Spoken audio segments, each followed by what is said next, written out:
Hey, what's going on everybody? This is Etho and welcome back to the Let's Play series. So in the last couple episodes, we've been working on this villager project and we're back here again. We did the planning, the designing, and the testing of this thing, and our goal for today is to move on to the building. We want to scale this project up.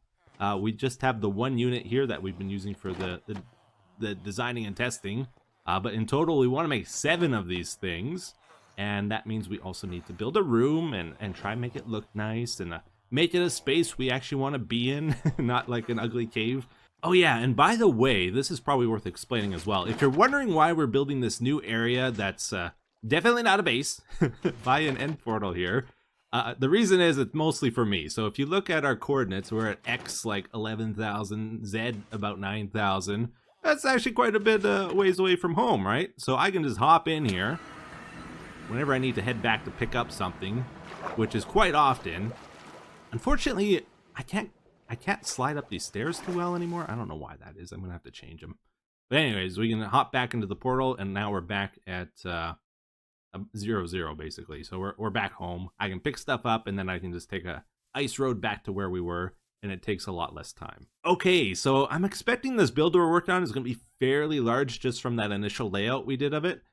We're gonna need quite a few blocks, so I figured let's lay out an actual block palette, figure out what we generally want to try to go for here so we know what blocks we're gonna need for this. And I think this is gonna work out okay. It's got a lot of brown in it. I love earth tone colors. They help to make a build feel, you know, nice and cozy like a warm blanket, but you also gotta be careful. Don't go too brown or it's gonna look, you know, kind of pukey, kind of, ugh. You know, you gotta strike a nice balance with it. So I'm hoping the brighter red and the greens and maybe the sandstone will break up the brown enough that it'll look okay.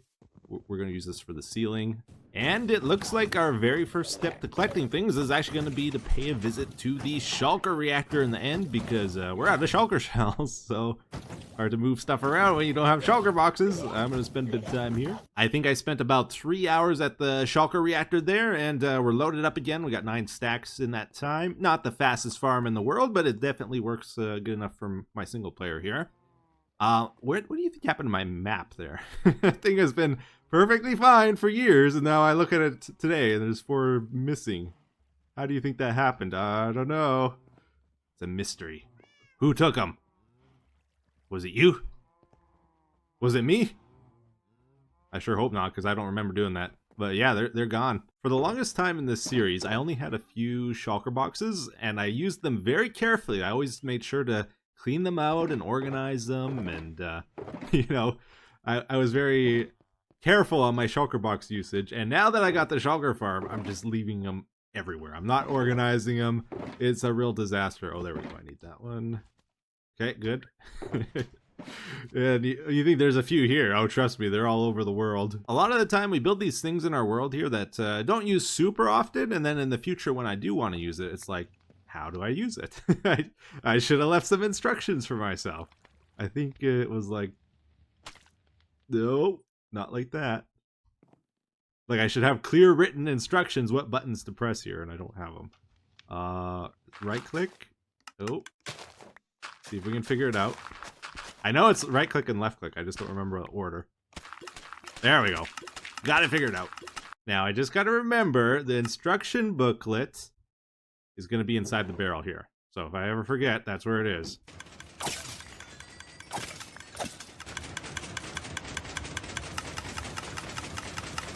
Mud plus wheat equals packed mud. And the last thing we got to pick up here is a bunch of wood from our tree farms. We're going to need spruce, we're going to need dark oak, and especially the mangrove wood. And by the way, you know, I do read your guys' comments. Don't think I don't. Back when we built the tree farm here, a lot of you suggested I build a tunnel between the 2 tree farms. I did make the tunnel, I just haven't decorated it yet, but it was a good suggestion. All right, you think I can remember how to use this one? I think it's pretty much like the other one, except we also need the axe with this one because of the roots and stuff. There, down we go. Uh-oh, whoa, what am I stuck on? Oh, it's a leaf. Well, that's not good. All right, it's working. Right? Still works. Okay, cool. Excellent. Okay, so we're back here again, and we got a bunch of supplies together. We can probably get started. Might have to pick up a few things, but no big deal. So let's talk a little bit about building, shall we? In the past, whenever I would build something, I would do it kind of like this. I'd put down a few blocks and be like, okay. I'd step back and analyze. That's what it looks like with the mangrove planks. Okay. Then I would remove those and I'd try another block. Like, okay, let's get some spruce planks down. Step back and look at those. And then I would compare the two. And usually I'd be able to figure out which one I liked more. I would go with that one and then I would repeat that a bunch of times. And eventually you can get a structure built. Now, the problem with that is I would never be able to really understand or explain why I like something more than another thing. It was just like a gut feeling, right? It was almost like passive learning. And I think a lot of people do that when they play games or just learning things in general. You have like a passive ability in your brain to get better at something the more you do it. You learn from your mistakes. And even though you don't really analyze why something is better than another thing, you'll eventually intuitively kind of figure it out over time. But I think the real key to learning stuff is to passively learn through experience in that, but then also actively try to learn like what's going on, try to analyze why something is the way it is. So I've been trying to do that over the years of playing Minecraft here. Try to almost generate a list of rules or guidelines to building, like objectively this will make it better. Yeah, so I thought we could use this room we're going to build as a good opportunity to maybe demonstrate one of these building ideas I think is important. The idea of having focus in your builds. So maybe you've done it before. I know I do it. You have an empty room and you just throw stuff inside to fill it up and eventually it looks like it's done. I think the better way to build, though, is to identify as soon as possible what the focus of your build should be and then build around that focus. So in our case here, the main focus of our build is going to be the villagers. These are the guys I want to stand out. Like as soon as you enter the room, your eyes should go towards the villagers. And the secondary focus we're going to have for this room is these emeralds. I'm going to have 3 of these emeralds, kind of like the triple dollar sign. We're going to have triple emeralds to represent the trade times instead of using lamps. I think this is a better idea. And we'll light these up when it's trading time. Okay, so those are our 2 areas of focus. Now, how do we actually get our eyes to go towards our areas of focus? There's a bunch of ways, actually. So one of the easy ways is with lighting. So we can just have more lighting around our focus, and naturally our eyes will go towards that thing. So we're going to have a bunch of frog lights by our villagers here. Oh, gotta fix that. Get that back. Another way to get focus is with color. So I just laid this out as a template, but we're not actually going to be using brown here because brown does not really catch the eye. It's more of a neutral color, right? We want stuff that stands out. That's where we're going to get the red in here because it's a bold color. And not only that, another thing we're doing here is we're having contrast. Contrast also grabs the eye because red and green are contrasting colors. So we got the green lighting and then we got the red here. But most importantly here, we also have the blue water, which is really going to stand out because again, it's a bold color. It's kind of like a bright blue, right? It contrasts, which again is good with our green and our red. And another trick we're going to do is we're going to keep it as a unique feature of the room. So if you ever want to grab attention, you know the analogy of the blank sheet of paper with a dot on it? Your eyes always go towards the dot. Likewise, if we just have blue in one spot or like where our villagers are in the room, our eyes will go to that dot on the paper kind of thing. So we're going to do that. Another cool trick you can do is the shaping of the room. So we're almost making like a bullseye here. Just with the shape of this, it goes inward in the middle and slowly progresses outward. That, again, kind of funnels your view towards the center, right? And another trick similar to that is detail. Any area of the room that has more detail than other areas is going to grab your attention. So we can do something, for example, like we got the triple dots of sandstone here. Kind of stands out, right? But it's not like overwhelmingly off-putting. That's the thing you got to be careful. It's got to kind of match the build too. Otherwise, it's going to look bad. But like if we just have an item frame, let's say we use bread to represent the farmer villagers, that's a super high detailed thing. Once we see that, our eyes are going to go in that direction. And another one of the bigger ways of grabbing someone's focus is movement. So if you can ever get movement onto the thing you want them to focus on, we're kind of lucky in this situation that our villagers are actually moving here. Normally, that's kind of hard to pull off in Minecraft. But yeah, kind of worked out in this case. Some other general building rules, you know, people make fun of me for this, but always strip your logs. If you're ever not sure, 95% of the time they look better if they're stripped. That's like an Etho rule. Another thing we're going to do here, let's talk a little bit about the function of our build here. So I hit some crafting tables under the trap doors. If I ever need to craft something, it should be close. And I think I'm going to hide an ender chest under the middle one for all these 7 stations. So I got to make sure I don't flood the redstone like I always do. So if I ever need to access it, I can just flip that up. This should protect the villagers from zombies, like the 2 tall ones, because the trapdoor's in the way here. This is less than a 2-block space. But for the baby zombies, I am concerned about those guys. Again, we'll try to light up the area so it's not an issue, but it seems you always miss a spot, right? So we're going to do another trick. What we can do is put carpets, or in our case, the moss here, moss carpet, so that they think when they walk over here they're going to take fall damage. Like they see that this as a drop. It should stop the baby zombies from trying to attack the villagers. Okay, so we just made this stick out 3 blocks in the front here, so it's a 4-block drop underneath all the ones we're walking on here.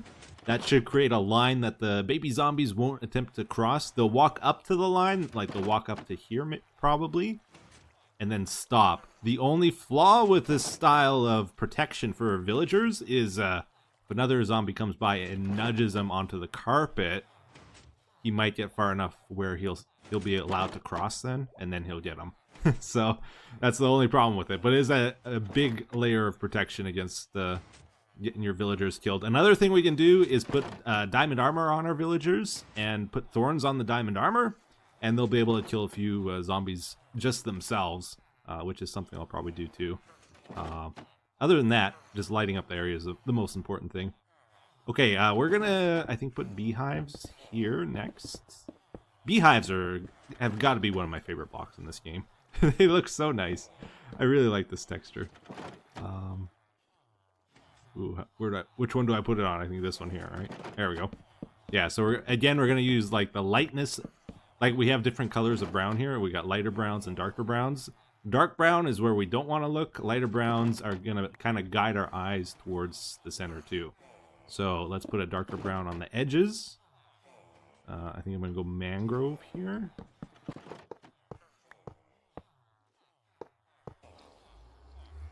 Oh, it just turned on. Do you see that? All right, everybody. Well, check it out. We've been building away here, getting things done, and the room is really coming together. Still got a little bit left to go on it. Yeah, so we just copied over what we had figured out there to the other 7 units, and that pretty much filled up most of the room. And then I just added in a few leaves because it was looking very plain and uniform. That just kind of breaks up the room with a bit of asymmetry. Added a line to divide the top and the bottom part of the room, and then expanded up to the ceiling here so that we'd have space for our emerald display to show when it's trading time. That also helps make the room feel a lot more impressive just by having that extra vertical height to it, even though it's not really used space or anything. So we got some lamps above each of the emeralds, all 3 of them, and that's just the circuit we worked out last episode. I got it installed in the ceiling here. I'll go show you real quick.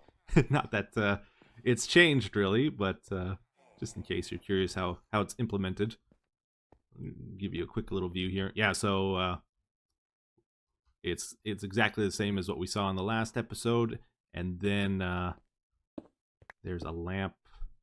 Oh, I thought there was a lamp there. Wait, how did I do this? No, this is the first one. Oh yeah, this is the middle emerald underneath that lamp. Then this one, I got it branching over to this light here. And then when the third one's lit up, oh, you see it's starting to go down. Only 2 of them are lit up right now. The third one, it goes to the left here and lights up that lamp. Look, only 2 of them are on now. I think that's a cool feature to the room. So like there's ways to add focus to a room, there's also ways to detract focus from a room. So you got to be careful when you're building. You don't do that if you, like, if in my case here, I don't want to block the villagers, right?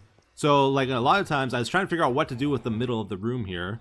A lot of builds, what you might do is build partial walls or put up pillars somewhere in the room. But we can't really do that in this example. Imagine if we had pillars here or some kind of partial wall. Then when we're standing here, that kind of just directs our attention right to the center, which is fine for our sign here and for like maybe the middle three there. But then it blocks our view of the ones on the right and the left, right? So it's not really ideal. So if we don't want just a plain old floor here, big flat floor, our real only option is to go down. And I was trying to think of how to do that. We have two things I thought of. We could either have like a glass floor and put something interesting underneath the glass, or I think we're going to go for a downward staircase that goes towards the end portal. So that means we got to move all these villagers over because they're in our way now. And as you might have expected, they're not really cooperating with me too well here. So we're going to do this instead. Just manually move them all over. Fill this in. Move them one block at a time, and eventually they'll get in the place I actually want them to be. Let's think about this now. So how should we do the entrance to this room? Originally, I was thinking we'd enter around here, like this is what we would see when we enter the room, which I think is a pretty good view. And then the door frame would be on the right and the left there. But check this out. I got thinking, what if we enter like 2 blocks up? And then you almost have an overview of the room before you step into it. I think it's cool. I really like having height variations in rooms. I think it makes them way more interesting than just keeping them all flat. We might have something here. Let's just check one thing before we commit to this. I'm going to put some fences around here. I want to see if that obstructs our view of the villagers too much, or if it'll be okay. Okay, so we're going to enter the room around up higher here. Yeah, we can see over the fence that way too, so that's cool. We're going to have a staircase that goes down to the end portal, down underground there. And then we're going to remove the blocks on the left and right here, and we'll have 2 more staircases that take us into the room. I'll show you what I mean. Just one sec. I could do this off camera, but let's do a little bit of building together. We never built together. Well, we do, but not as much as we used to. Okay, so this will come up here, I think. Imagining like a 2-block staircase just to enter the room. Like over here. Yeah, probably here is fine. Is this 3 wide? Yeah, this is 3 wide still. Good. And bring it down to this side. And I think we're going to go with beehives again. For like a floor to enter the room here. This will all be beehives over here. Okay. Let's make sure I light it up. I gotta really watch as I'm building that I don't let zombies spawn, or we might have issues. Our carpet should save us, but you never know, right? Okay. And then I'm thinking the staircase down to the end portal is going to be here. All right, everybody. Well, I got a little bit more done on the room here. I think it's about finished now, actually. And I got to say, I'm pretty happy with how it looks. I think it's pretty cool. It's almost like a luxurious color scheme, isn't it? Something about it. It feels very nice, actually. I'm pretty happy. Yeah, so this takes us down to the end portal over here. I gotta say, though, I am such a slow builder in this game. It's gotta be probably my biggest weakness. I don't know how to get faster, either. Everything just seems to take forever. Even a room like this, which has a lot of repetition, still took me forever. I don't know how people do it. So I'm not sure I'm entirely happy with the top there, but we'll keep it like that for now, and I might tweak it a little bit later. But it should be good. Now, we also need to have storage for the items we get from the villagers. That's going to go just outside here somewhere. We're also going to have storage for enchanted books. And probably an enchanting area outside here, which we'll get to in another episode. We also got to get the villagers in the system, which I'll do later too, because this is taking forever. Anyways, so let's just take a look upstairs too. I got every single area spawn proof, I'm pretty sure. We put carpets down, we got sandstone up here. moving on here. So we're gonna try something a little bit different this episode, and we'll see how this goes. I got a challenge for you guys. You like challenges, right? This is definitely not me trying to get you to do my work for me. No. This is an exciting challenge for you to try work out the puzzle on. Okay. All right. Here's the deal. So as you know, we had the ender porters set up in our world. They still kind of work, but not really. I was using these things all the time before that change where we got the simulation distance. Where is it? Options, video settings. These will work perfectly fine if I crank my simulation distance way up. But the problem is my chunks don't load that fast. I need a better computer really to get it to work, because not only did they add the simulation distance thing, but they made it so chunks don't load in a square. They load in a circle now, and I had everything like perfectly as far away as possible. So I need to crank my chunks up to like 24 or something to make them work. So I essentially what I'm getting at is I got to redo these, right?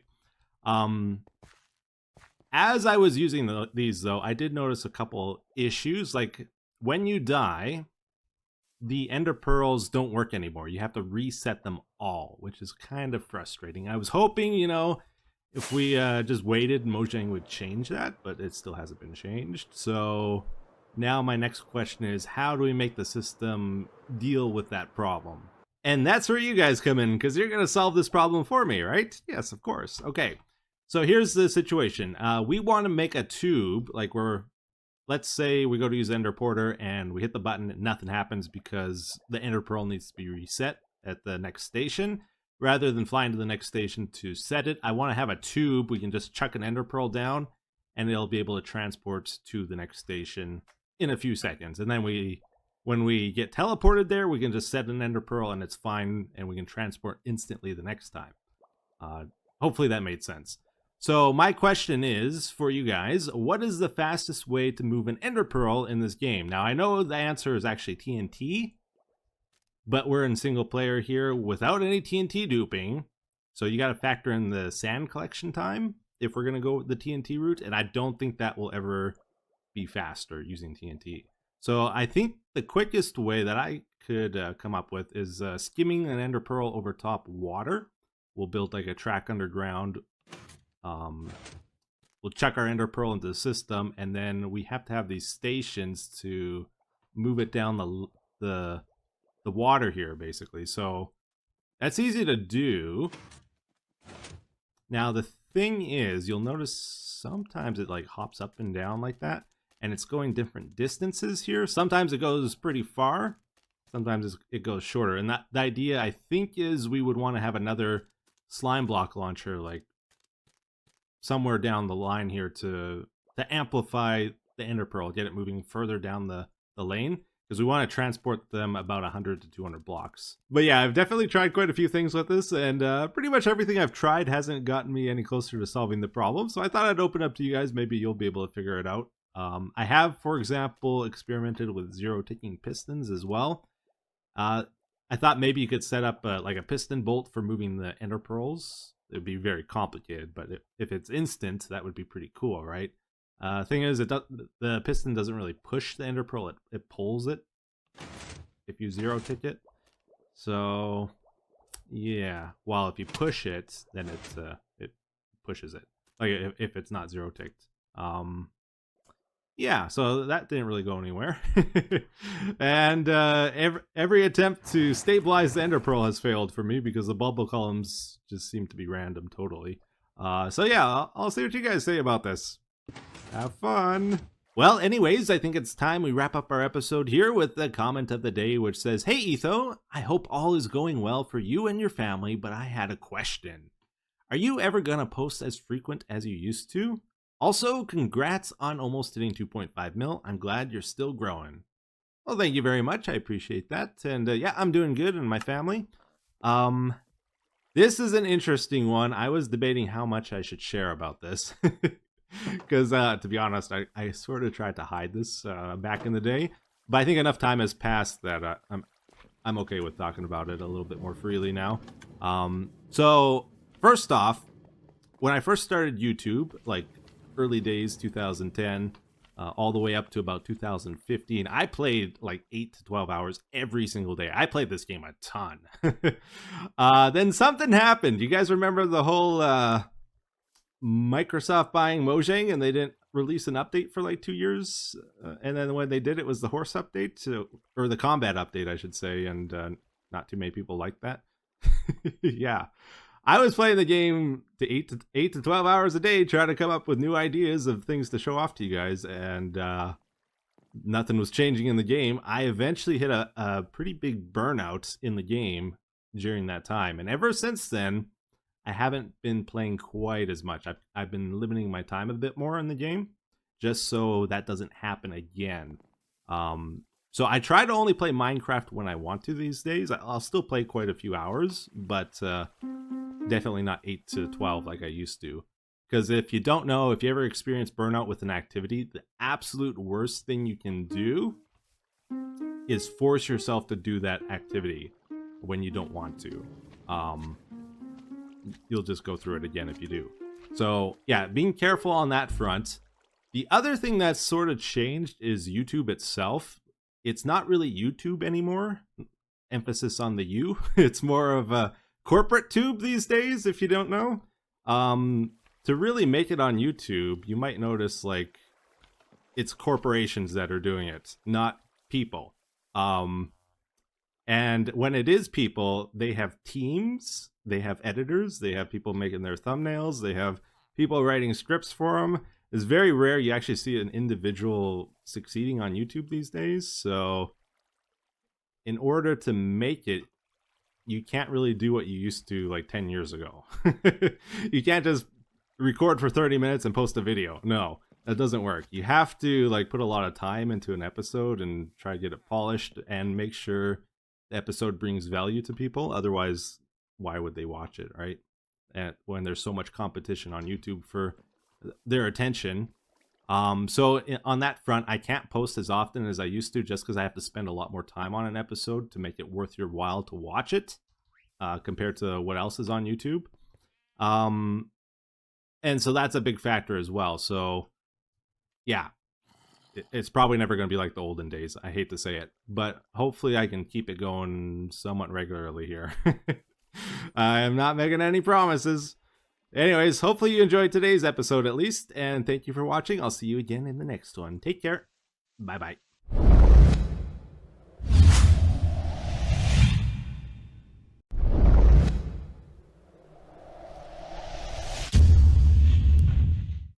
Hey, what's up everybody? This is Etho, and welcome back to another episode of the Let's Play series. So, are you guys ready to get working on the villager trading system?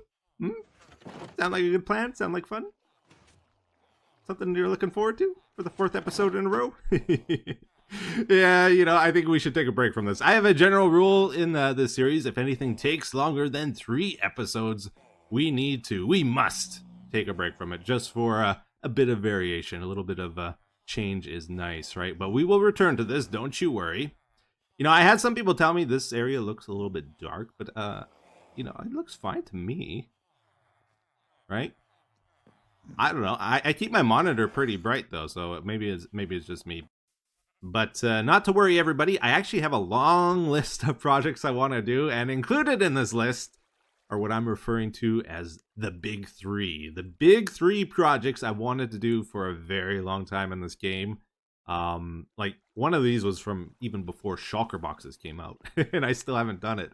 The reason why haven't I done these projects if, you know, I've wanted to do them for so long? Well, they are going to be massive in size and complexity, like think Nexus level kind of projects. They're going to take a lot of problem solving, a lot of planning, but the main reason I haven't done any of the 3 of these is because I actually thought all 3 of them were impossible. Like I've spent hours in creative trying to work through the basic idea behind them, and I hit a snag, and it's like the more time I spent working on these projects, the more I realized, like, nope, there's no way to do it. Until just recently, actually, I took a stab at all 3 of these projects again, and for whatever reason, it just kind of clicked. I got through what was stumping me, and we can move forward with them, so we're gonna do it. I think because, like, new stuff has come out with Redstone, new techniques, I'd like to think I got a little bit better at redstone in that time. And just a different perspective, right? You give time on a project and you might think about it differently the next time. But yeah, we got what was stumping me figured out. That doesn't mean I'm not going to get stumped again on something else, but like the main thing holding us back has been figured out. So we're just going to focus on one of these big projects first, the big one, as you might say. I've always wanted to build a computer in Minecraft. Now, not the traditional sense of a computer, like you might have seen like 200 block glowstone screens and millions of redstone, and it runs at 1 hertz every millennium kind of computer. I'm thinking more like a practical, like what works in Minecraft kind of computer. It might not even compute. It might just collect and show information. It is kind of what I'm aiming for. I want it to be a bit more of a fun thing. So the thing that was really stumping me on this idea was the display. I wanted to get it so we could represent 1 pixel with 1 block. If you've seen other like redstone display things, usually the way they do it is they do a 2x2 for each pixel, just because of the space limitation. That was what was getting me. Yeah, so I'm going to try my best here to walk you guys through the problem solving with me so we can all enjoy the journey of the suffering that's about to come. But let's say we want to control 1 pixel on the screen here. We can't just have like a repeater right next to glowstone because that'll light up 5 of them. You need a block spacer and then it'll only light up 1 of them, okay? So that's the first thing to keep in mind. Now, what if we want to light up the pixel next to this one? Well, we can do pretty much the same thing, right? Just get a repeater over there, and then maybe we add some redstone here. And uh-oh, these two have merged together. So we have to be careful. If we want to control each pixel individually, we can never allow them to merge together like this. There is a trick in redstone, though. If you're tight on space, you can usually just extend things out further and take up more space. So if we do something like this, they're still separate. We can control the 2 pixels individually. All is good. What happens if we want to control the one above that, though? Oh, boy. We kind of need to put the repeater right on top of this one, right? And that's just not possible. There is a limitation in the game how tight something can be. And this will not work. So you need to come up with a new technique. And you might think, all right, Etho, not a problem. Just do something with pistons. Pistons are great. Pistons are amazing. You can do all kinds of cool things with them, right? Yeah, they are cool, but not for something like this. If you imagine having like a big wall of pistons to light up your pixels, you are going to encounter a nightmare of bud powering and things not behaving the way you want them to. And just no, let's stay away from pistons, okay? I've tried them. They don't work, no matter how clever you seem to want to get with them. And we can't really put anything on this side of the screen because this is the side we need to see, right? Anything we put on this side will block our vision of the screen. So you really only have 1 face of the block to work with. So funny enough, I did actually find a solution to our problem here. It's just not a really good solution. Observers. Observers are cool because they don't really interfere with the other observers next to them. They just, you update one side of them and then they can send that signal through without interfering with any of the other ones. So that's really cool. But you'll notice that lamp just comes on for a split second whenever we send it a pulse. It can't hold a pulse, which is the main flaw with them. So if we want to keep a pixel lit up, what we actually need to do is have a clock. So when you have one observer facing another one like that, they automatically create a clock.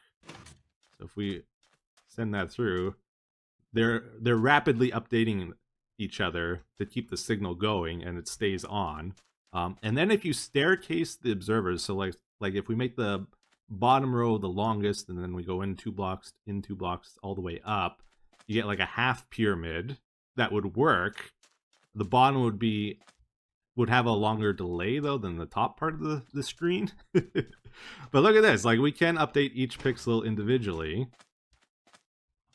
if we spread it out enough. So that would work, right? But if we turn on like 100 pixels on our screen, that's 100 clocks running in the game. So I didn't say it was a good solution. I said it was a goofy one, right?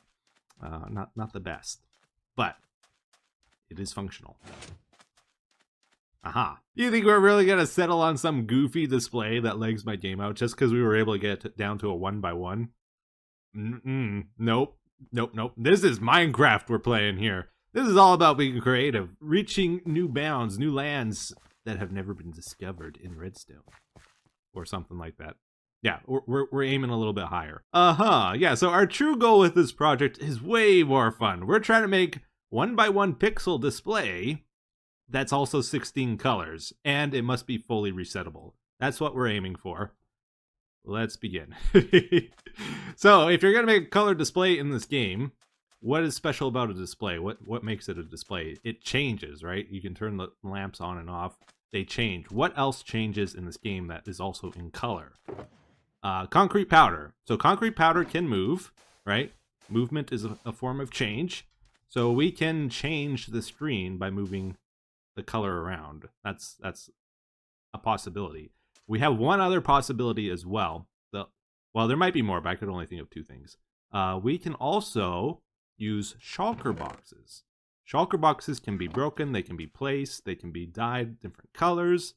This is what we're actually going to use for our display, just because I think it'll be a little bit more versatile, a little bit easier to work with than this. This is going to be really hard to reset, while I think this will be a lot easier. It's a little bit of a balancing act because they both have their pros and cons. Like shulker boxes, for example, have a render distance limit, so if we want to see our display from a long ways away, shulker boxes are not the way to go. This is a limit here before they render out, right? So that's where concrete powder beats shulker boxes, but I don't plan on having our display that far away. So instead of having a wall of lamps, our color display is going to use a wall of dispensers, and we're going to use these to place our pixels. So if there's a shulker box in the dispenser, we send it power, then it can eject it, just like that. And that works out all nice and fine, right? If there's another one in there and we activate it again, nothing happens. It just stays inside, okay? Here's the fun thing, though. Now, if we're going to do a color display like this, guess what we need to do? We only had that one side available, right? And now we need to use that side on the back here to actually get our shulker boxes into the dispenser. We're going to have like a bunch of hoppers behind the wall. And that leaves us with 0 sides left for placing and picking up the shulker boxes. This is where we start cheating. So this gets really tricky because we somehow need to activate all of these dispensers with redstone. We also need a system for collecting the shulker boxes for when we want to switch to the next screen we're rendering. We have to break them and pick them up somehow. And we're not allowed to put anything in front of our display that will block our view of it, right? Oh boy. Well, there is a solution actually. It's called a flying machine. So that will temporarily block our view of the display, but it's not a big deal, right? It's just gonna whiz by.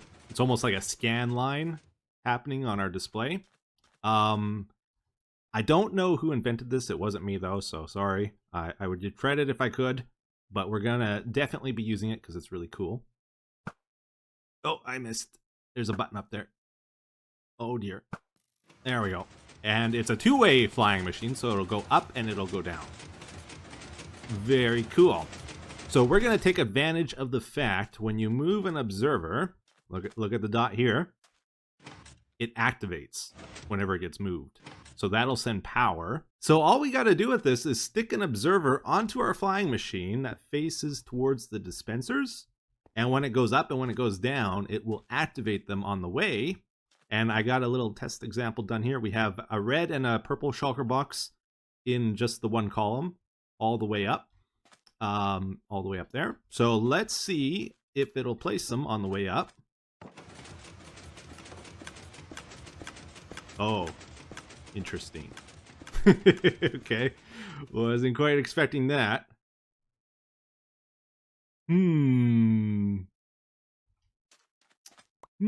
So it activated twice. That's not good. I was really hoping for a single activation there.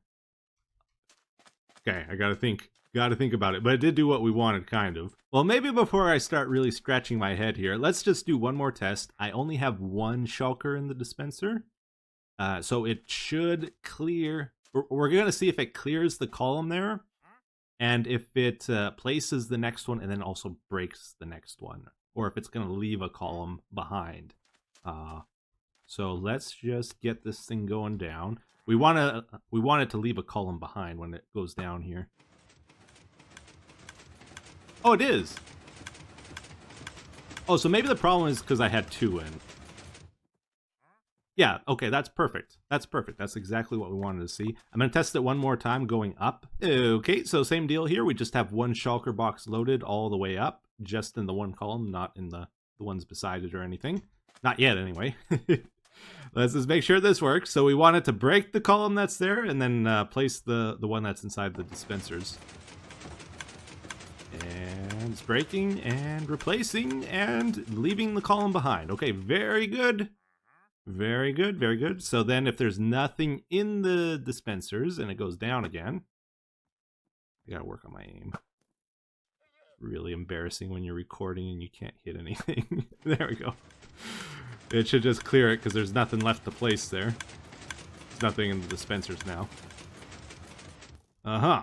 Cool. Okay, so that handles the height of our screen, no problem, but we still got to worry about the width of our screen. How are we going to do that? Well, obviously, we need more than a 1 wide pixel screen here. We're actually going to be aiming for 27 pixels wide by 11 pixels tall, for a grand total of 297 pixel resolution for our screen, which I think is a decent size to aim for. Got to remember, I'm playing this in survival, so it can't go too crazy here. This is already a little too crazy. 27 wide, though, is from that column to that one there. And 11 tall is what we got. That's 11 dispensers tall already. So it should be a fair size. That will allow us to display 7 characters on 2 lines. 14 characters total. If we do 3 wide characters, 5 tall, you can represent pretty much any number and letter in the alphabet that way. And leave a 1 block gap for a space between the letters. And yeah, should be good. We can also display pictures on our screen too, though.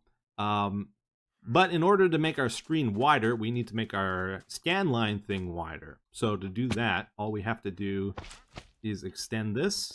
We can get up to 5 blocks wide for each of these flying machines before we hit the piston limit, which is 12 blocks, right? But that will operate no problem. You can hear it's a lot louder now. If you guys have watched my series for a while, you've probably noticed I don't do a lot with flying machines. I probably should. Like, they're really cool, right? But to be honest, they scare me a little bit. They're not quite as scary as they used to be now that we have observers, but still, I don't know a lot about them, right? So I'm going to make an effort to learn them in the future here. But I went and I set this up, and when I went to activate it, I always thought you could use the slime blocks and honey blocks interchangeably, like it didn't matter. And I got a little bit of a surprise. All the honey ones got left behind. And we have to use both honey and slime blocks so they don't stick together. And I was like, what? And then I went over here and I did a little test, and it's like, oh yeah, honey doesn't send a signal through because it's not a full block, right? So they behave differently, and you can't just interchange them, right? So I went and I looked online on YouTube, and I found a tutorial by iMindCrazy. I'm not sure if he's the inventor of this. I don't know. But anyways, it's a 2-way flying machine that uses honey blocks. That's exactly what we need. It's a little bit more chunky, but it's fine. So I think we can just hook up like we need here. Ooh, we want it to go 5 blocks wide, ideally. Get our observers on that. And let's see if it still flies. Yeah. And down. Yeah. Cool. Oh, snappers. All right, everybody. This is a little bit later now. I've been tinkering with the flying machines, and I didn't realize it at first. This flying machine is actually incredible for us. It solves so many of our problems that were about to come up. And now I don't have to worry about them. We got them fixed already. It's so good. So I've been studying this thing, and if you look at it, the observer goes directly into this sticky piston, which pushes the honey up, right? This observer goes directly into this sticky piston, which pushes the slime down. you'll notice none of the observers go into the slime or the honey, which means that whole issue where honey doesn't send power through isn't a problem for us. And also, it doesn't bud power the pistons in any way. So it's very simple. And that means we can actually swap, like where the slime is here, with honey, and vice versa. Honey can become slime. And that's great in our application here because we need to swap them so they don't stick together. And that means we can use the exact same flying machine for the task here. Which is good because we were going to hit a problem where we had to synchronize the scan line going up. If any of them were out of sync by even one game tick, it would probably cause funny things to happen with activating the dispensers. But look how perfectly straight that is. They all activate at the same time, and they should update the screen all at the same time. So that's cool. It can go up and it can go down perfectly in sync. But the other big thing, and that causes a lot of lighting updates, I didn't realize, but now that it's getting dark, it's like, oh, wow. The other cool thing, though, is it's flat on top, okay? So you got to imagine after we clear our screen, stuff might land on top of this thing, and we have to get it off somehow. And with the old flying machine that was all jagged and stuff, it's like, how are you going to clean all our pixels off of that? There's going to be hundreds of them, right? If it's flat, all we got to do is like send some water on top and it'll rinse it off, no problem. Send all the items to a water stream somewhere and it's easy peasy. That was going to be a problem I had no idea how to solve, and it was coming up, and now I don't have to worry about it. So I'm very happy about that. Oh, you have no idea. But before we jump ahead here, let's do a little test just to make sure everything's working correctly. It's very important when you're doing redstone, test it thoroughly. I usually don't test it thoroughly enough, and I find problems later on. And you usually build off of a stage to the next stage and then on to the next one. And if you have a problem on the first stage of your build that you discover later, it affects every single stage that you've connected to it, right? So it's good to just do a lot of testing as you're building to make sure you don't have problems you'll discover later that will require a complete redesign, right? So in our test here, we're making sure it works horizontally. We haven't really tested that. We just did the column test, right? But we're also doing this on a line between two of the flying machines, because you got to remember, like, this flying machine, when it goes up, it actually affects one block over on the left of it. And likewise, this one will affect one block over onto the right of it. And that might cause issues unless they're in sync with each other. Then I'm hoping they will block the dispenser from ejecting the shulker at the incorrect time, you know? Okay, let's give it a go here. So this should swap from red to purple and vice versa. Yeah. Good. Boy, those pixels are flying.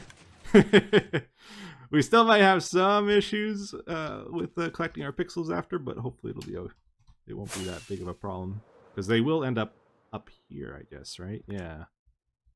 We can probably rinse them up here, though, right? All right, awesome. So I think we got the main functionality of our screen figured out here. I think we're good to move on to some of the nitty-gritty details of how it's actually going to work. It's kind of important as well. So this is like a combo problem. We got the mechanics of our screen, right? So with the flying machines and stuff, but there's also data management is a huge part of this whole problem.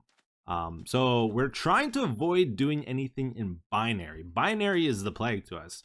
Now, if you think about it, our screen is 27 by 11. That's 297 pixels. And we're doing it in 16 colors. So that greatly amplifies the amount of information we need to store to represent a screen. So you need at least 4 bits of information in binary to represent 16 possible combinations. That's a total of 1,188 bits of information per screen.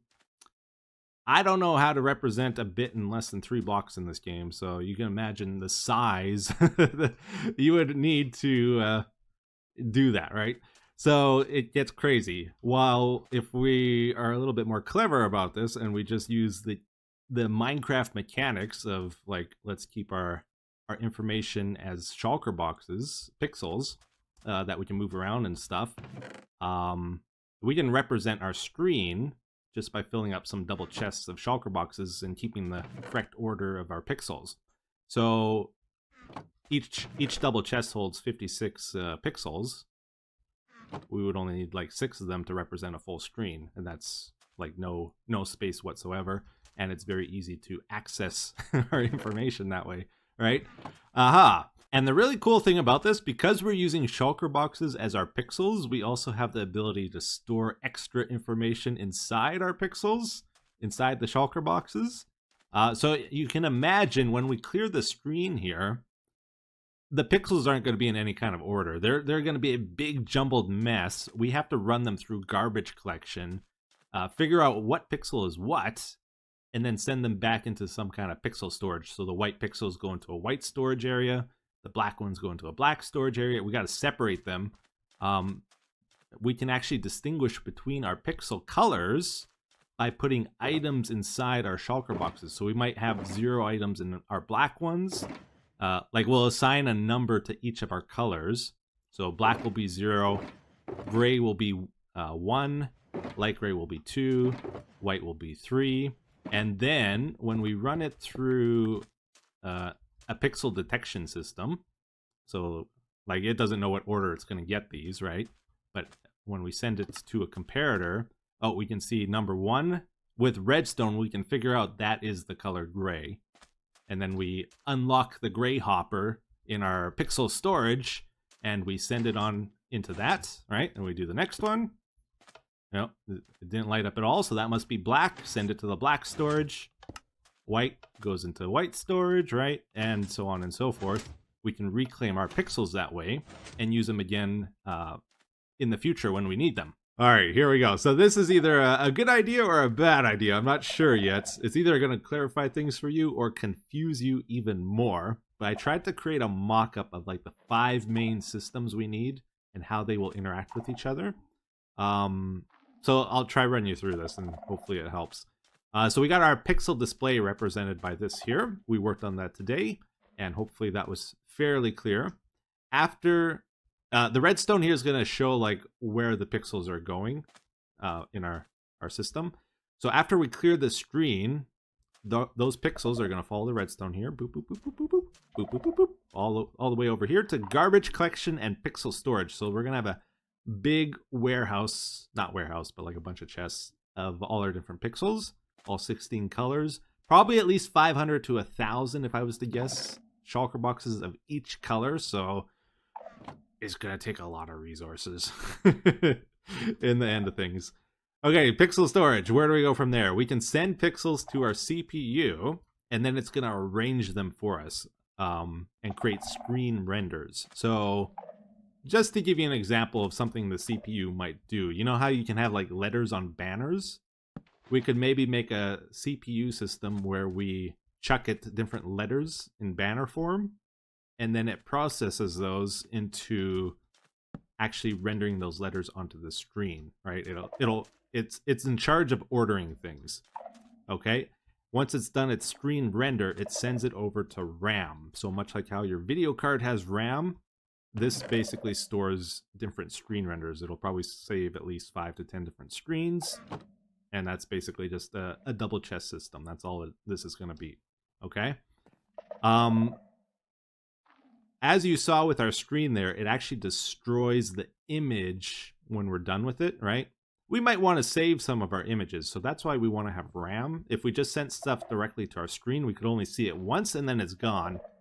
But if we send it to RAM, we can then send it to a pixel copier, okay? So it'll create a copy of the image, depending on which one we select from RAM. It'll create that copy, and then once it's done the copy, it'll send the original back to RAM. The copy then gets sent to the screen, and that's what gets displayed over there, okay? And if we ever want to clear RAM, like get rid of an image saved in RAM, then that goes also to the pixel storage and garbage collection system. And that's basically it, everybody. All right, so now that we covered that, we can get back to our screen here. So the CPU is going to order our pixels, right? It'll do it for us. Or we can manually arrange stuff in the chest ourselves. That sounds painful, though. Like, to do it for an entire image is going to take some time. But I might do a few image renders that way. especially when we're testing things. Anyways, my point is all our pixels will be in order when we send them to the screen. So all we really got to do with our screen is try to get 1 pixel in each of the dispensers. That's the next job here. Which looks a little difficult, right? It's actually pretty simple. The trick we're going to do, if you put a shulker box in the top of the hoppers here, they will flow down to the very bottom one and end up in that one, right? Now, if we lock the bottom hopper, we do it again, it'll flow down. It can't go into this one, though, anymore because it's locked. So it'll go into this one up, right? So if we can lock the hoppers from the bottom up as we send it the information, it'll distribute it throughout the entire column. We're going to do that using pistons. Now, there's something to keep in mind, though. Like, we're going to have a piston tape is what we're doing. If you have a redstone block above a sticky piston, go up. Go up for the people, please. There you go. Yeah. It will not retract afterwards because this redstone block is powering the piston still. So in order to push up our redstone block here to lock our hoppers, we're going to have to add an in-between block, and then it should be able to retract after that. So if we send it like that, and then we remove it, it's able to move the block there. This is the part where I start sweating a little bit. You know, that number 11 for the screen height, that's a good number. You know, it's a nice number. If you have 5 tall characters, you can have 2 rows of characters in an in-between space, right? But the number 11 is also pretty close to the piston limit, especially when you add in that in-between block. Does it push up here? Oh, thank goodness. Okay, so it is possible at least. I don't think we can go one more than that, though. No, we've hit the limit there. Okay, so that's the piston limit, right to the very top of our hoppers. Which means we can't just have another piston on top of the hopper that are pushing to the right or anything like that. What we're gonna need to do, let's go up. Let's go up. Fly, fly, fly away. We need to pull this block back. We're gonna have a sticky piston to pull it right there, I think. So it'll pull our piston tape over, and then we'll have another piston, a regular one, right here, I think. Hopefully this works out. All right, so we got a rough example of our piston tape rigged up here just so we can test it out, get an idea for it. And it's looking good so far. So the idea is we're going to take our image, send it to our screen. That's going to happen by, there's going to be 27 hoppers running along the length of the screen, which will fill up with pixels. Once it gets to the 27th hopper, we're going to unlock briefly, just for a moment, another row of hoppers below that, which will pull the pixels down into the screen, and then it can start receiving more. Those pixels will flow down one row down to the very bottom of our screen until it hits locked hoppers, okay? I moved this all down by 1 block because I realized the starting position of our redstone block actually needs to be here, not up here, because we need to send our first pixels into this row, right? So we unlock the hoppers up there, it pulls our pixels down, and then they get to the bottom. We iterate by 1, and now the next set of pixels will go into this row of our screen, right? We do it again, it goes up 1 higher, and we just do that 11 times until our entire screen fills up and we run out of pixels in our image, and we're good to go. We're ready to activate our flying machine then. So we don't need to go to the very top either. That's the top over there, because that hopper will be locked, so then it'll flow into the one above it. So the other important thing is we got to make sure our piston tape is exactly 11 blocks on each side, 22 total, so that when we're done, when we go there, we have fully reset and we're ready to go again. Well, anyway, everybody, that's probably as far as we'll get on that project today. The next step, I would say, is to figure out exactly where we're going to be building it. We were just kind of testing it out there. Nice open area, but we need to figure out exactly where it's going to go. Probably that new area we're working on somewhere. But we need to know for sure, because once we convert the shulker shells into shulker boxes for our pixels, that's it. We're committed to that spot, because I'm not moving like 36 shulker boxes at a time every trip. You know, once they're crafted, and if there's like 16,000 of them, you know, that's it. You're stuck in that spot with the project. So that's what we got to figure out next. It'll probably be a while before we figure that out, because we got to work on that new area. But anyways, we'll get back to that eventually. What we're going to do now is get to the comment of the day, which says, "Hey Etho, what do you want to see in future Minecraft updates? The everlasting inventory issues has always been a thing. Would you like to see craftable backpack, or should it be something you'll need to explore for? I.e., it's not something they should make available with trading, since the game is already broken in that regard." Yeah, so obviously inventory updates kind of needed at this point. I don't think backpacks are necessarily the solution everybody's looking for. We kind of have backpacks already. They're called shulker boxes. I can tell you from experience playing modded Minecraft, backpacks don't solve everything. It's nice to have that extra inventory space. Yes, that's true. But you still got to clean them out eventually, right? They fill up, and then you have tons of backpacks that need to be organized and stuff. Yeah, anyways. What I would actually like to see from Minecraft updates, so I kind of got two answers besides the inventory thing. Like, I think the proper thing for them to do is, like, every update add some new blocks for the builders, add some new redstone stuff for the redstoners, add something for the adventurers to go look for, you know, try to get something that appeals to everybody. A little bit of everything is nice. I love when they can do that in updates. What I actually want them to work on personally is the stuff that's complicated, like the key systems to the game. I think a good example of that is how they recently did the whole world height change and redid the whole underground terrain and stuff. That's a massive thing that you can't really do in modded. Like, they need to do that kind of stuff. So I want them working on that. But like extra blocks and mobs and stuff, you can get that through modded Minecraft. Probably better than Mojang will ever do. So that's not where I'm personally interested in them working on the game. What I would like to see them do is add more movement to the game. More things like NPCs would be great, so that you can tell stories through NPCs.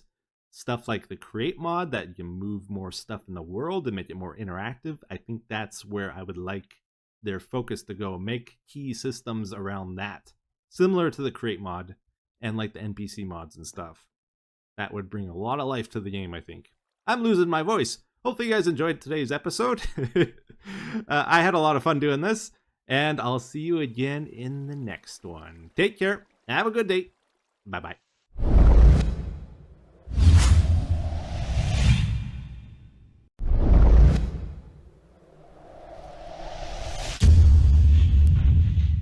Hello, hello. Hello, hello, hello. Hello. Hello. Should I just do it? I'm just going to do a normal intro. Hello, everybody. This is Etho, and welcome back to another episode of the Let's Play series. As you can see, this llama is quite upset, and honestly, I don't blame him. I wouldn't want to become a llama vader either. Oh, poor little llama, forever trapped, forever doomed to live a life of going up and down. Hey, that doesn't sound too bad, actually. Aha, so what's been going on, everybody? Well, I had a little bit more time to play Minecraft this week, and I've really been enjoying my single player lately, so I decided I want to try kind of catch up on things. With an old world like this, there's always stuff to do. Whoa, that doesn't work anymore. Whenever I used to shift to dismount here, it would always put me on the land, and now it doesn't. Look at that. Okay.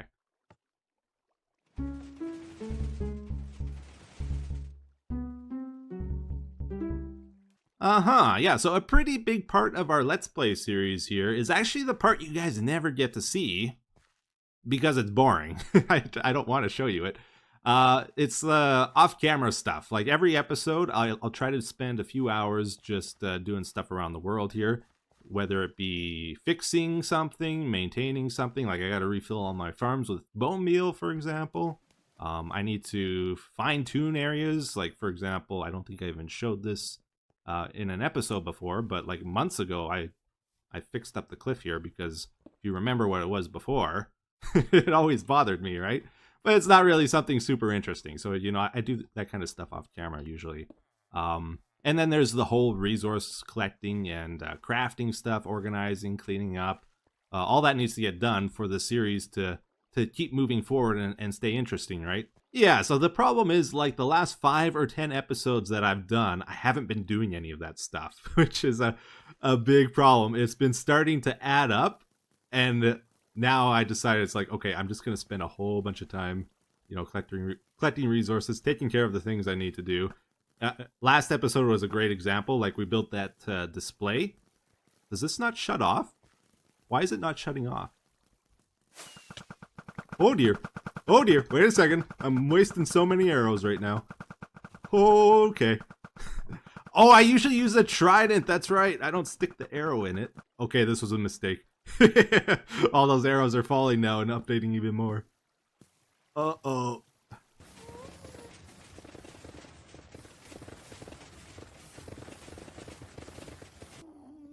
When I was going around collecting and crafting stuff, I decided I would try to put together a little bit of a montage for you all just to, you know, give you an idea of what it's like to do these things in our world. Like, what's it like to be Etho? How does our world operate? I thought it would be a good thing to show off. And maybe some of the more interesting points of it. Mostly it's just standing around doing nothing, right? I try not to AFK too much, but for certain things like the gold farm, I need to a bit. The way we have it set up is pretty cool. We got the basalt generator on top of our goon farm, and then that's where our iron farm is, and it also operates as a gold farm. And then below that, there's another gold farm and the wither skeleton farm. So I can keep myself pretty occupied while using all the farms at once, basically. But yeah, there's still a little bit of waiting around to do. But yeah, it hit me really hard last episode when we were trying to make that display. I realized, oh, we don't have any hoppers and we don't have any dispensers. And then when I went to go craft those things, we didn't have any iron. And then the tree farm was all out of spruce wood and dark oak. And then I went to get some string for the dispensers at our piglin bartering, and there was no gold and no string there. And it's like, uh-oh.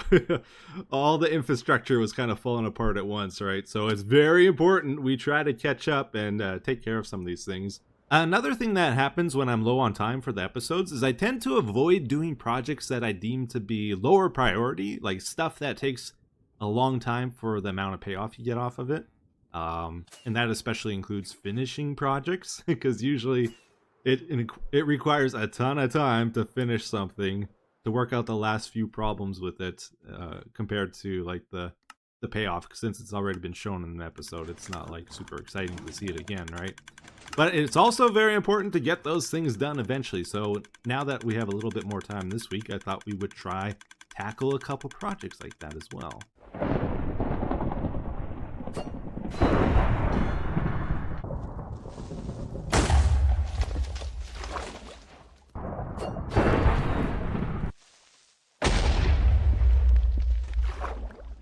Oh, just kidding. It looks like we're doing the comment of the day.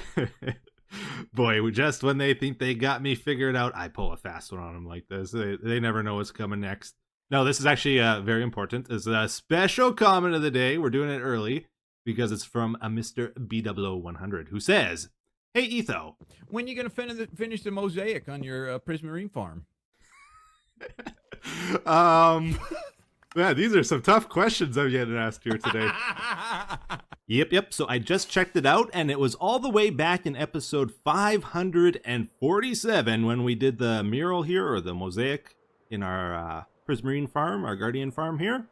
This tells the story about the Elder Guardian. We found an Elder Guardian at a Guardian temple, and then we shipped them through the portal to the Nether, transported them through the Nether, and then put him on top of the windmill. Later, he despawned, and this is like a storyboard to help us remember the Elder Guardian we used to have. It's a goofy project, but I really like this one, actually. I had so much fun trying to miniaturize all this stuff and try to tell a story with pictures, basically. We got like the 3 scenes here. The thing is, though, this is only half of the Guardian farm, right? We also have the kelp farms on the 2 sides, but the other side, we were supposed to build another mural kind of like this. And that's what B-Dubs is talking about. Aha!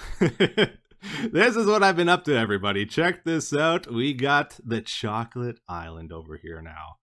Oh, the good old days. So if you haven't been watching the series for very long, we used to have another world before this one that ran from episodes like 1 to 100 before Minecraft was officially released. When Notch pulled the lever and the end came out and the strongholds and all that, we updated to the new world that we're in right now. And this is all history, right? But I always wanted something in our world here to, like an homage, something to remember this by. We kind of had something. The very first thing we built in the man cave was the creeper face. That was meant to be a reference to the creeper face we had in our original base. It was a feature of the base that stood out, and you saw it pretty much every episode. So I thought, let's put that in the man cave so that we would, you know, think about it every once in a while and not forget it. But this does the job pretty good too, I think. Why not just have a cutaway of the whole base down at our Prismarine farm here? I think it's pretty cool. And you know what's funny is it fit perfect, actually. I thought I was going to have to like build some of the island to fill up the space or whatever, but no, it's the exact width I needed. Some stuff I miniaturized a little bit, like there used to be 4 rows of chests and I just put 2 here, and you know the chests are a smaller texture. There's little changes here and there. But overall, it's a pretty close match. And we didn't have enough space to write out chocolate and island, so I built a little island to represent the word island there. And we got the dirt for the chocolate letters because that's how it got its name. We converted the entire island to dirt so that we could build a passive mob farm, one of the, basically the first one ever. Then we also had windows throughout the base here. I wasn't quite sure what to do about those, and I decided to put ice behind them to make it look like sky. Like we had skylights all over the place to light up the floor, and then the windows to look outside. So we built little scenes here to pay reference to some of the other things we had around the base. The clay is back, that's right. We got Harvest Me over here. And then the original mob farm, right? To pay homage to all the mob farms we built during the first 100 episodes. Funny enough, like cactuses, there weren't deserts before, right? So cactus would spawn on beaches always, and we had tons of cactus on our island. Thought I'd throw one of those in there just to remember that. And the way we got this is the chocolate near the base, and then the beach, and then all around that is water to represent that we're on an island further out there. And then on the other side, I wasn't really sure. I couldn't quite remember what was over here. I think it was just water or something. So I decided to throw in Spaz's Tower instead. And that was a pretty important part of the first 100 episodes, I would say. One of the icons. If you don't know, that is actually what my channel icon is. Somebody, I can't remember who, one of my viewers, took a picture of that episode, put the word Etho over top of it, and sent it to me, and I used it as my channel icon. A little bit lazy, but you know, it's worked over the years here. So this is a pretty good example of what I'm talking about. Like, this is a low priority project. It doesn't really add anything functionally to the world, but it's cool, right? It's nice to do projects like this every once in a while when I have time, and I had time this week, so we got it done. And the cool thing about that is the Guardian Farm's done now too. So we started this all the way back in, let me check my notes here, episode 354, over 8 years ago. Yikes, that's a bit of time. This has gone through many variations and stuff though. There is some function to this though as well. Let me show you the little extra features. So a general rule I have with my building and stuff is you should always be able to walk to places. Like we had this big hole here with no way down. So I wanted to add some way of getting down there. Even though we just fly everywhere these days, it's still nice to keep it in mind somewhat. So we have a way up and we have a way down without using our wings. We can do a free fall here. I've also added in a passageway on the side here. We got wire access to the double door. You guys remember the olden days of Minecraft? Like, people used to be so impressed with the double door I had on this base. Like, I got it to open at the exact same time, and thought people were just blown away by that. They always asked me how I did it. Redstone has changed quite a bit, hasn't it? That was like advanced redstone back in the day, having a double door that opens at the proper time. But yeah, we got a way down to the lower part here too. We can actually get into our guardian farm down here if we want to say hello to the fellows. We also got another sneaky passage here as well. I threw a door in on the side here. Aha, so this takes us to the tube that goes down to the actual guardian farm. All that stuff up there is just like a viewing area. It's not necessary. I don't know why I built it originally. It sure added a lot more work to this project. This is all we really needed. So all that other stuff up there is extra. But at least it's done now. Okay. I got rid of the spruce doors that were here or whatever. I replaced them with iron doors so it matched the theme better. I don't know why I had wooden doors there. This is the way we used to go down to get in. But now we have both options. And there's also one more thing that I connected to. So this is very close to another tunnel as well. So if we go to the left here, it takes us to this tunnel. This is something we never use anymore. But I thought may as well connect it. Why not? This way goes to the stronghold base. This way goes to our man cave. So I added in a little cart system here. So if for some reason I feel like going incredibly slow with minecarts, I can't even begin to tell you how slow this thing is. It's like a 3-minute ride, I think, to get back to the man cave. Or I could fly it in, oh, I don't know, 15 seconds. And you can see we got Enderman damage all over our world. That's another thing I always have to keep up with. Random blocks all over the place is pretty annoying. Oh, I missed it. And it leads over here, right next to the slime farm and the old ender porter. And then the tree farm is over here. Oh yeah, and coincidentally, another farm I worked on this week and fixed up is actually the slime farm we're standing next to. So I have a little secret about this. I don't know if you guys could tell, if you ever knew, but this hasn't worked in forever. I actually just checked the wiki page because I was curious. Since 2014, I have not been collecting slime balls from this thing. Believe it or not. Since 1.8, they changed it where slimes could swim in water. They used to sink down here and suffocate, right? But they just swim over top of this thing. And there was no actual killing mechanism for this farm. So I've just been whittling away my supply of slime balls that I collected for the first few years of this running, and we're getting down to the last 10 stacks of slime blocks here. I'm getting worried because they've added flying machines, and there's frogs in the game now. Those things just chew through the slime like crazy. I'm actually going through it now, and I figured I gotta get this farm going, because when you need slime, I can't just like wait for it, right? We need it when we need it. So I just added an iron golem in the middle here. Cut away a 4x4, put some hoppers under the soul soil, and then we got to get some wither roses to put on top of this, and that should just automatically kill them. The slimes will get attracted to the iron golem and fall in here.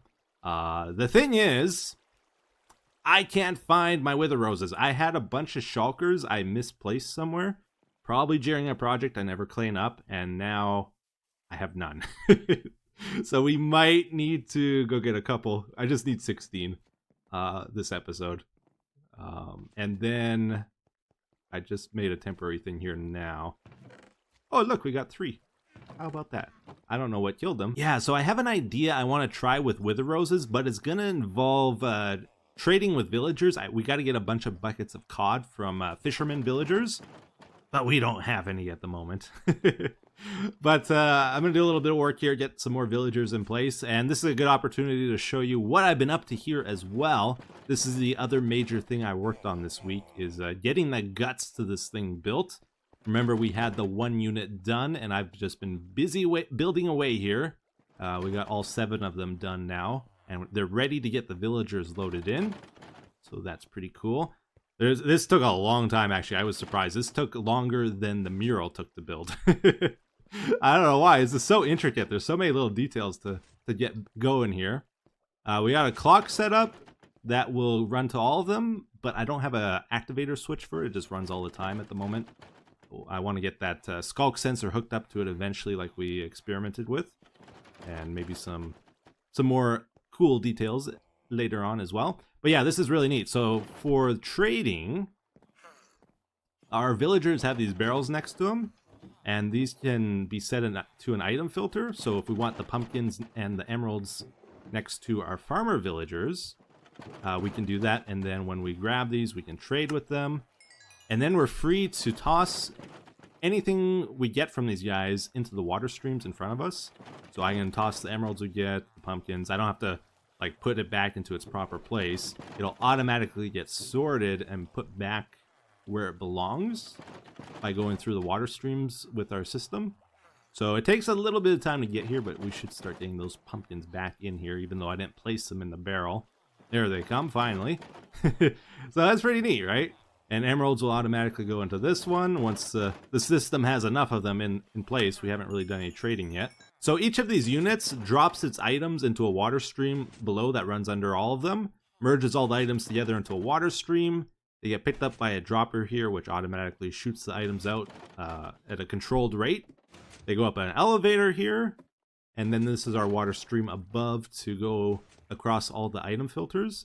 We use honey blocks to align the items so that they're partially on the ice or the water stream here and partially going over top the item filters. Most of these haven't been set yet, except for the emerald ones and the pumpkin one. Over here at our farmers is the pumpkin one, so the items go in there and they go down into the barrels below. Aha. And then at the very end here, I haven't added a collection system yet. So anything that doesn't go into the filters, like let's say I get some enchanted books off of a librarian, they have nowhere to go at the moment. They just end up here. So that's the other thing we got to add to the system, is a nice storage system for all the goodies we get from these guys. One step at a time, though. I'm going to work on getting some more of the villagers into the system. We need like 3 more masons. Oh, I hate when they do this. When they double up like that, it's so annoying. And I do the F3B. There we go, so I don't accidentally hit them and anger the iron golem. There we go. Okay, you go back into the hole. Okay, he's not listening. He'll find his way eventually. I'm just going to take one of you. Okay. It's, I probably could have figured a better way of doing this. I'm doing it really slowly. Basically, I get one at a time. And I take them into our little area here. Definitely not the fastest thing. So I drop them down here. I'm doing the mason right now. And let's open this up again. And then get him out of the boat. And he'll wander in there eventually. I can go get the next guy. So I am being somewhat picky here with the villager trades as well. I'm not just accepting anybody. I want to try get the coal and cod trade. So we got cod and cooked cod. That's no good. Break it, replace it for the next guy. That's the one we want. So then what we do is we buy something. That locks it into place once you trade with them. It'll never change again. And we just keep going here. That's actually surprisingly difficult to get. It takes quite a few tries. These ones I already did. And just look for the unemployed guys, place it down when they come by. All right, we got 4 out of the 7 chambers filled with villagers now. We did the fishermen, the clerics, the farmers, and the masons. That leaves us with the librarians we need to do, and the Fletchers. Those are going to be extremely picky villagers. I'm going to waste a lot of time on those probably, because I don't want to double up like on the potion arrow trades. I want one of each, and same with the librarian books. Like, the perfect librarian is like 3 useful book trades and the glass trade, and to get that is insane. I might settle a little bit. And then this is for misc villagers. So any villager I only need one of, like butcher, cartographer. I'm gonna throw in that one, and the toolsmith, the weaponsmith, the armor. I don't need a ton of those guys. I actually have like 50 of them in my goon farm. If I do need a bunch of them, I have another source of them. Okay, so we got the fishermen good to go here. So I'm being somewhat picky with these guys, not super picky. So I'm hoping I get the campfire trade, and then what else do I want? I want the cod trade, the raw cod. No, it's not looking good, everybody. I think we only got 3 of what I wanted here out of the 8 I have loaded in. Okay.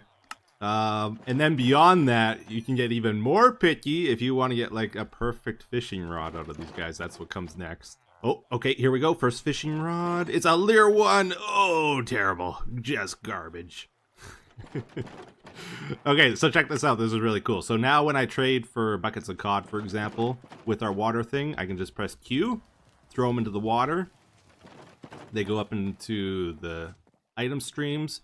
I just set up some temporary chests here for some storage, and it'll just automatically make its way over here, and I don't have to deal with like throwing stuff around in my inventory. I never have to touch it, which is nice. Or I should say that's the idea when the system is all done. Right now I still have to manually move stuff around, but later we'll have item sorters for everything we get from the villagers, and hopefully some shulker loaders, so I don't have to manage anything. I'm not too picky about these trades. Like, maybe eventually I'll try to get perfect trades. I mostly just want the first 2 here for the fishermen. With 8 villagers in our system, every day we can get 192 buckets of cod, which is quite a bit. I think the idea is, for what we're doing here, we would want to set up fishermen in the end for our Wither Rose farm we're building. But just for now, since we're just testing this, I'm just going to manually move them over there. All right, very good. So we're in our end now, and we're ready to get started on the Wither Rose farm. We got a bunch of cod here for testing. A whole bunch of shulkers. So I'm going to go through this with you and try to explain my idea. It's a bit weird. So, Wither Rose farms, how do they usually work? Usually you build an Enderman farm. That means you either need to clear your island if you want to do it at the portal here, otherwise, or spawn-proof your island, one or the other, and then build an Enderman farm, drop them down at your Wither killing area, and then the Wither can deal with them that way. Or the other option is to take one of the portals off somewhere, clear the islands around that. Usually there's a lot of void, build an Enderman farm there, and you can get mobs for the Wither to kill to get Wither Roses, right? Our plan is to use cod and not have to build an Enderman farm or clear or spawn proof anything. The downside is, though, of course, you have to get the cod. And this is our current end, like Wither killing area. It's not very fancy. We're going to try upgrade this as well. Our goal is to make it so we can automatically collect the nether stars and automatically kill the Wither, and then also get the buckets from the cod, get the cod drop, get the bone meal from the cod, and also Wither Roses from the cod. And while trying to make sure the system doesn't get destroyed if we ever choose to spawn in the Ender Dragon. That's the ultimate goal. I don't know if we're going to get that far. Like I said, I only spent like half an hour designing this, so there's probably going to be some flaws. Okay, so first step is going to be... so if we're going to spawn the Wither here in the center of our portal, the bedrock here, we need to kind of leave a 3x3 area around them where we don't build anything. I'm going to move our dispensers with the Wither heads, I think here. Yeah, I'm just going to clear these guys. We'll build new ones when this is all done. I marked out the 3x3 no build zone out of moss here just so we can see it a little bit more clearly, and we'll remove it when we're done. When the Wither spawns, most of the damage he does is up at the bedrock level. So that's where we actually want to get our fishies. We put a trapdoor there, and then we get 2 chains below that. And then we want our dispenser right there, right here. This is what's going to dispense the cod buckets. Okay, so you can waterlog chains. So when it shoots the cod out at the chain, it'll waterlog it, but it can't place the cod there because a cod is half a block wide. He's a chunky boy, right? So what the game does is it places it above the chain up at the trapdoor here. And we're going to waterlog this so that the Wither can't destroy it. Now, to be honest with you, I don't know how much of this needs to be obsidian or blast proof. I didn't really test it, but I'm guessing at least these 2 blocks and maybe one here. But I'm going to build this whole top out of it just to be safe. End of episode rush. I spent like 30 minutes on this. We get a chain, another one over here. This will allow items to flow through, but the cod won't be able to. So the water is actually just a 2-block long stream flowing to the left here, and it will flow down onto a hopper. And then we block this so that the cod can is. Well, I guess, or we don't want the items to shoot past the hopper here, so we just block that end off as well. And then what we're gonna do is what? I want to get another hopper going this way. So what's going to happen is some of the buckets are going to shoot out here, empty buckets, and they'll drop down. So we're going to pick those up with the hoppers here if we want to. And then everything else will go up in the water stream here and end up in these hoppers. And then we're going to send it to some chests here, I think. Yeah, like that. So everything will get collected together here. But we also want to try collect the nether star automatically, so we're going to replace our obsidian platform here with hoppers instead. We'll make the same shape up here, and this is the center, so I'm just going to put down like a 3x3 thing of hoppers around the wither, so that when it drops, it'll probably land in the hoppers and end up in our chest here as well. You know, the advantage of me not making tutorials anymore is when I do it in my Let's Play, I can mess up and it's no big deal. Alright, I'm going to remove those 2 obsidian. We're going to put a double chest there. This is what's going to store our cod. And then the hopper will feed into our dispenser like that. Next thing we got to do is get a clock for our dispenser. So we're going to use observers to do that. One facing that way, one facing the other way. And then we need a block next to the dispenser for it to receive power from the clock. And there's going to be water at this chain here, so it's going to spill everywhere unless we contain it. So I'm just going to add a couple more blocks next to it so it stays in place. And then it will be free to flow forward still. So I'm just going to add some trapdoors here. These aren't really necessary, but it'll keep water from flowing everywhere, which is kind of nice. it'll get stuck here. And just for looks, let's add one more obsidian here.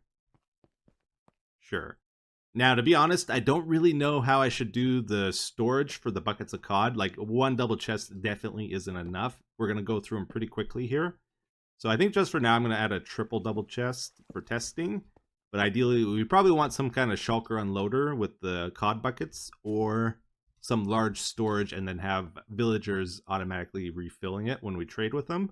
But you can see we're getting very close to the portal here. So I'm not sure if the dragon can destroy this or what the range of the dragon is. I'll have to test that. All right, very good. So that's pretty much all you got to do for the basic version of this Wither Rose farm. Obviously, you could add like a sorting system instead of just a double chest here, or, you know, the shulker unloaders for the cod, add some villagers, some fishermen for getting the cod in the end.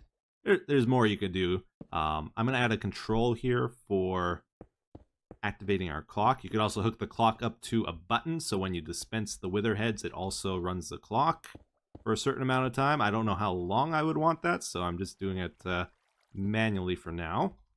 That'll activate our observer clock there. And what else we got to do here?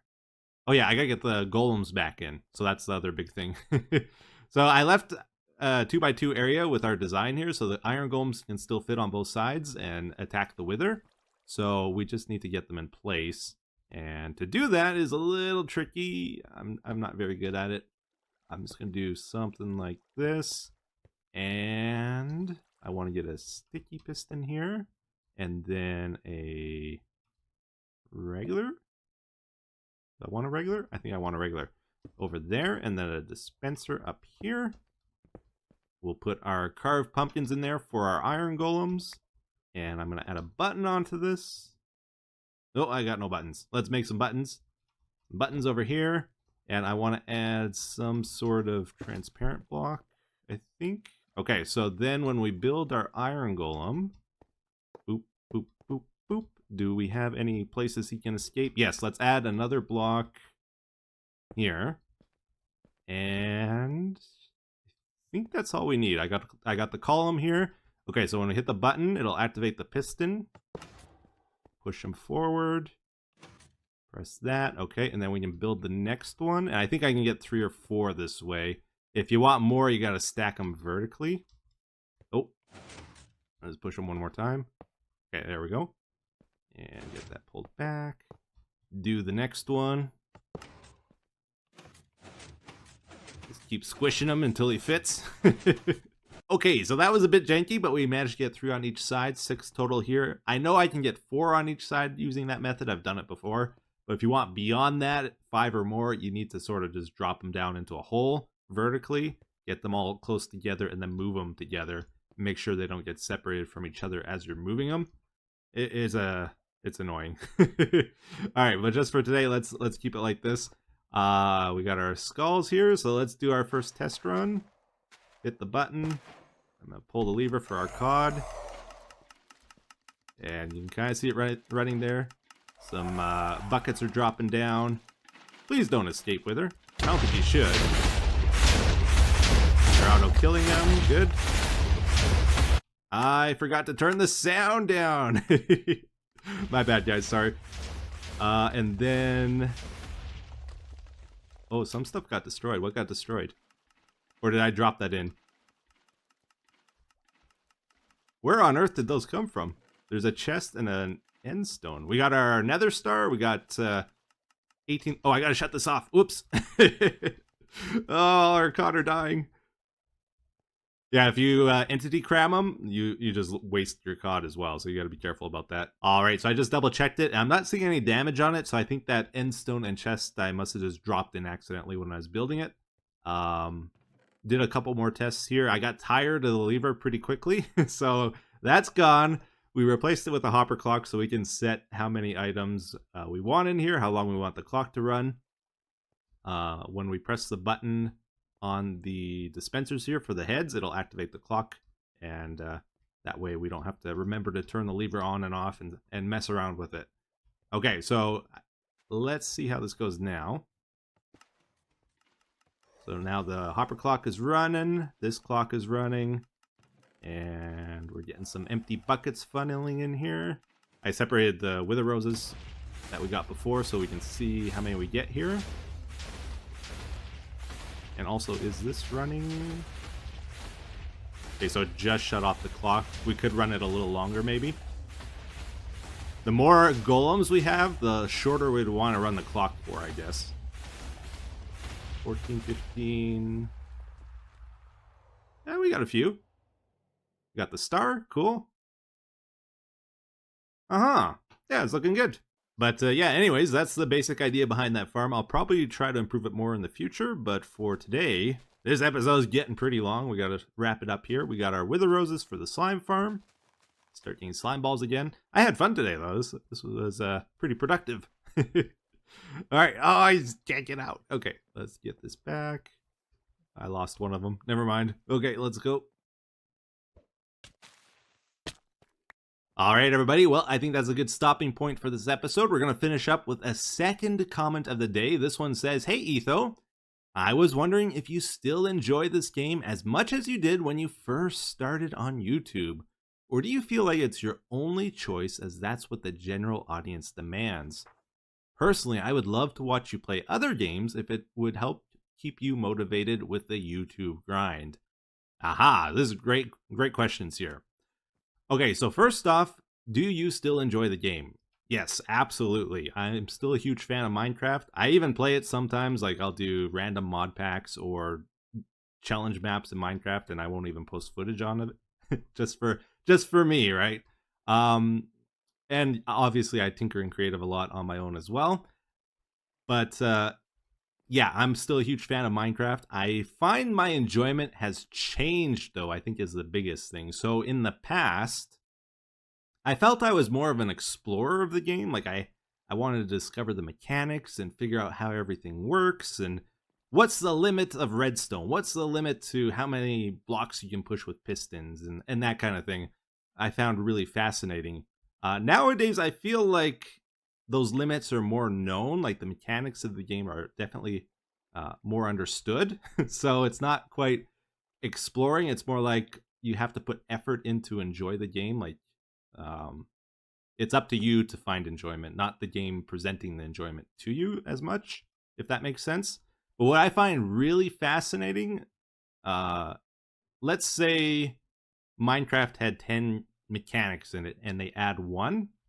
Well, then that one mechanic can interact with 10 other ones. Let's say it has 100 mechanics and they add one, then that one can interact with 100 other ones, and those can all interact with each other. And what I'm getting at is, as they add more and more mechanics to this game, it's not just going up linearly, but exponentially the number of combinations you can do to make interesting things. And I find that really, really cool. Same with building. Like, as they add more blocks to the game, and especially block colors, like let's say they were to add greenish yellow, there's not many blocks like that in the game currently. If they added more of those, it really opens up building possibilities. Like, there's so many block pellets that can come out of it that don't exist. It goes up exponentially as well, not just linearly, if that makes sense. So the game gets more interesting as they add features to it, I find. The second question here, though, do I feel like I can play other games? No, not really. So the way YouTube works, unfortunately, at the moment, or at least as I understand it, if I was to play another game on my channel and post it, what happens is, like, some of you watch me no matter what I post, some of you don't. So there's a percentage of you that won't watch it, probably around 40% or so, that won't watch another game. And then what YouTube does is they see it's like, oh, his subscribers aren't really watching it. 60% of them are only watching this video. Let's not recommend it to anybody. So then nobody sees it. And then in the future, when I post Minecraft, they're like, hey, your videos haven't been doing too well so lately. I'm not gonna promote your Minecraft videos anymore. So no, it's not really good to play other games unless I'm dedicated as a gaming channel that plays lots of other games. I could post it on a second channel, but then there's the whole issue of, like, not many people watch it there. And also, you know, if I'm playing other games, it's probably because I want a break and I don't really want to deal with editing videos and posting them and managing them and all that kind of stuff. So yeah, I'm pretty much stuck to Minecraft at the moment. Great questions. Hope you guys enjoyed the episode. Thank you for watching. Don't look at that. Until the next one, take care. Have a good day. Bye-bye.